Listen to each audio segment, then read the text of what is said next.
రైతులు లక్షాధికారులు అయ్యేందుకు అడుగులు పడుతున్నాయా? పొలం గట్ల వెంట ఎర్రచందనం మొక్కలు పెంచుకోవచ్చా? దేశవ్యాప్తంగా ఎర్రచందనం పెరిగేలా పరిశోధనలు జరుగుతున్నాయా? ఇందుకు తిరుపతిలోని బయోట్రిన్ చేస్తున్న ప్రయోగాలేంటో ఇప్పుడు చూద్దాం. శేషాచల అడవుల్లో లభించే ఎర్రచందనానికి ప్రపంచవ్యాప్తంగా భారీ డిమాండ్ ఉంది. దీన్ని దేశవ్యాప్తంగా విస్తరించజేయాలని అటు కేంద్రం ఇటు రాష్ట్ర ప్రభుత్వాలు యోచిస్తున్నాయి. దీనికి సంబంధించి తిరుపతిలో బయోటెక్ కేంద్రంగా విస్తృతంగా ప్రయోగాలు జరుగుతున్నాయి. అసలు ఏంటి ఈ ప్రయోగాల కథ నేను మీకు అందిస్తాను. తూర్పు కనుమల్లో అంతర్భాగమైన ఆంధ్రప్రదేశ్లోని శేషాచలం కొండల్లో అరుదుగా లభించే ఎర్రచందనంపై పరిశోధనకు అడుగులు పడ్డాయి. అంతరించిపోతున్న వృక్షాల సైటస్ జాబితాలో చేరిన ఎర్రచందనాన్ని కాపాడుకోవటానికి కేంద్ర స్థాయిలో ప్రయత్నాలు సాకారమవుతున్నాయి. ఎర్రచందనం వృక్షాలు దేశవ్యాప్తంగా అన్ని ప్రాంతాల్లో అన్ని వాతావరణ పరిస్థితుల్లో వేగంగా బలంగా పెరిగేలా అధికారులు చర్యలు చేపడుతున్నారు. తిరుపతిలో బయోటెక్నాలజీ రీసెర్చ్ సెంటర్ ని Indian Institute of Red Sandals research గా మార్చారు. విస్తృత స్థాయిలో ప్రయోగాలు చేస్తూ దేశంలో ఎక్కడైనా ఏ కాలంలోనైనా దృఢంగా ఏపుగా పెరిగే విధంగా చర్యలు చేపడుతోంది. ఇందుకు తిరుపతి కేంద్రంగా ఏర్పాటు చేసిన ఎర్రచందనం ప్రయోగశాల కేంద్ర బిందువుగా నిలుస్తోంది. గతంలో ఎలాంటి పరిశోధనలు లేక బయోట్రిమ్ కార్యకలాపాలు దాదాపుగా ఆగిపోయాయి. శాస్త్రవేత్తలు సిబ్బంది తరలిపోవడంతో పరిశోధన కేంద్రం మూతపడింది. ఈ నేపథ్యంలోనే బయోట్రిమ్ ని అప్గ్రేడ్ చేసేందుకు కేంద్ర ప్రభుత్వం నిర్ణయించింది. 3 దశాబ్దాలుగా టేకు టిష్యూ కల్చర్ ప్రాజెక్టు కేంద్రంగా రైతాంగానికి ఉత్తమ టేకు మొక్కలు అందించిన బయోట్రిమ్ ఇకపై ఎర్రచందనం మొక్కల అభివృద్ది కేంద్రంగా మారనుంది. ఎర్రచందనం మొక్కలను టిష్యూ కల్చర్ పద్ధతిలో అభివృద్ది చేస్తారు. దేశవ్యాప్తంగా అన్ని కాలమాన పరిస్థితులకు అనుకూలంగా పెరిగేలా ప్రయోగశాలలో అభివృద్ది చేసేందుకు కార్యాచరణ ప్రారంభించింది. పర్యావరణ అటవీ శాఖ ఆధ్వర్యంలో పనిచేస్తున్న Indian Council of Forestry Research and Education పర్యవేక్షణలో Indian Institute of Red Sandals Research బయోట్రిమ్ గా తీర్చిదిద్దనున్నారు.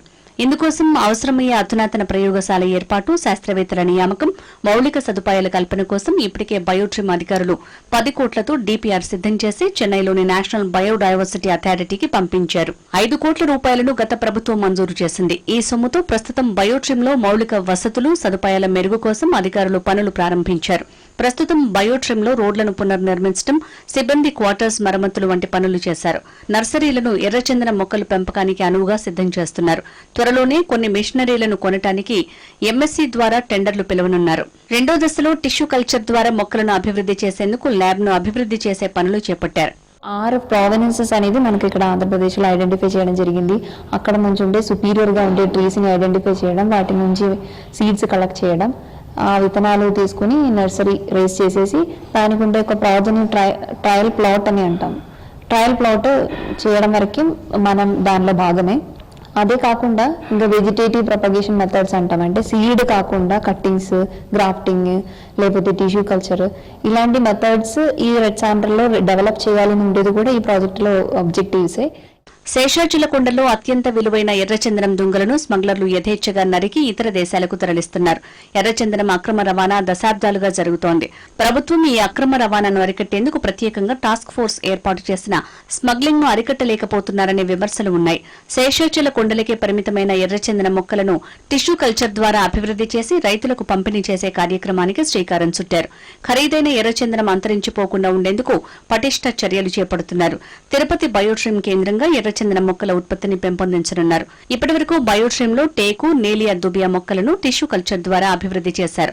దీంతో గతంలో బయోట్రిమ్ లో ఉత్పత్తి చేసిన టేకు, టిష్యూ కల్చర్ పద్ధతిలో ఎర్రచందనం ఉత్పత్తి చేపడుతున్నారు. ఎర్రచందనం మొక్కలను దేశవ్యాప్తంగా పెంచేలా కృషి చేయనున్నారు.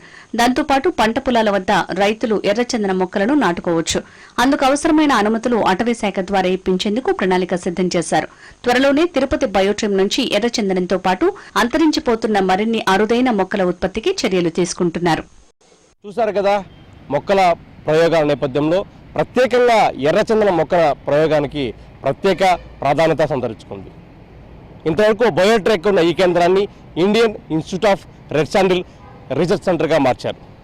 దేశవ్యాప్తంగా అన్ని కాలమాన పరిస్థితులు అనుగుణంగా ఎర్రచందనం మొక్కలు పెంపొందించేందుకు కార్యాచరణ రూపొందించారు. Video journalist Suresh.